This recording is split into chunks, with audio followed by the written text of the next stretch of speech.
योगी कई बार कह चुके हैं कि सड़क चलने के लिए है, नमाज पढ़ने के लिए नहीं है। ये नीति यूपी में 100% लागू है, लेकिन बंगाल में ऐसा बिल्कुल भी नहीं। वहां पर सड़क घेर कर बाकायदा नमाज पढ़ी जा रही है, और वो भी ट्रैफिक रोक कर। लेकिन बंगाल में वोट बैंक के कारण कोई कुछ बोल नहीं पा रहा। शायद इसलिए लोग कह रहे हैं कि योगी ने जो कर दिया है उसके बारे में ममता बनर्जी सोच भी नहीं सकती। रास्ता बंद कर की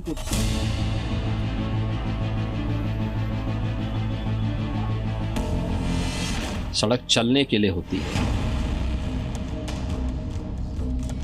आप घंटों सड़क जाम करेंगे नमाज पढ़ने के नाम।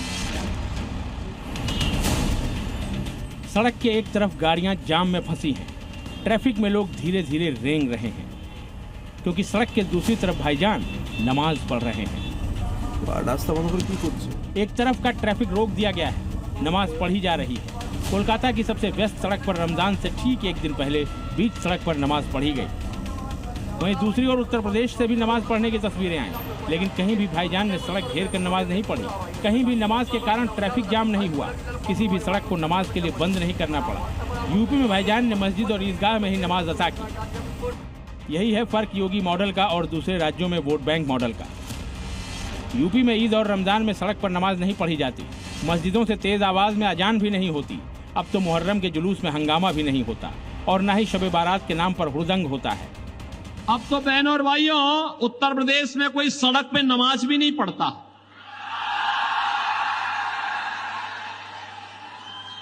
अब आम मस्जिदों के भी माइक उतर गए।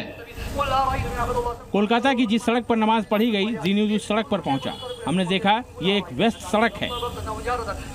उत्तरी कोलकाता की श्याम बाजार बीटी रोड में अभी जहां पे जी न्यूज की कैमरा खड़ी है, वो कोलकाता की उत्तर से दक्षिण कनेक्ट करने वाली बहुत ही अहम रास्ता है। शाम से लेकर रात तक इतनी व्यस्त, इतनी बिजी सड़कों पर पूरा का पूरा रोड ठप करके यहाँ पे बैठ के रमजान के पहले दिन नमाज पढ़ना, ये कौन सी सभ्यता है? ये सवाल शुभेंदु अधिकारी ने उठाया है। हमारी टीम ने वीडियो के बारे में स्थानीय लोगों से बात की तो पता चला कि वीडियो में जो दिखाया गया है वो 100% सच है। लोगों ने माना कि इस रास्ते को अक्सर नमाज के लिए बंद कर दिया जाता है। सारे रोड के जो मेन गलियां है सब ब्लॉक कर दी जाती है। यहाँ के रहने वालों को अंदर नहीं जाया जाता है, उनको घूम के जाया जाता है, घूम के जाना पड़ता है। ऐसे लोगों को तकलीफ देके रोड ब्लॉक करके, अभी परीक्षा का समय है। मस्जिद क्यों बनाया जाता? मस्जिद इसलिए बनाया जाता है कि आप मस्जिद के अंदर जाकर के नमाज पढ़ें, ये नहीं कि आप किसी को असुविधा कर करके बाहर में आप नमाज पढ़ रहे हैं। ये जो सरकार है ये माइनॉरिटी का गुलाम है। सड़क पर नमाज का ये वीडियो शेयर करने वाले शुभेंदु अधिकारी ने आरोप लगाया है कि ममता बनर्जी मुस्लिम वोट बैंक को खुश रखने के लिए सड़क पर नमाज पढ़ने की खुली छूट देती हैं। हालांकि मौलाना इससे इत्तेफाक नहीं रखते। मस्जिद जब फुल हो जाती है तो बाहर सड़क पर 5 या 10 मिनट के लिए नमाज पढ़ने के लिए नमाज पढ़ी जाती है।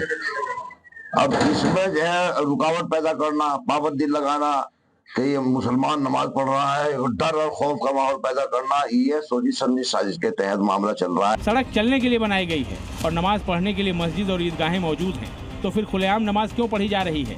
क्या सड़क पर चलने वालों का अधिकार नमाज पढ़ने वालों के आगे छोटा पड़ जाता है? कोलकाता से अयान घोषाल के साथ ब्यूरो रिपोर्ट, जी मीडिया।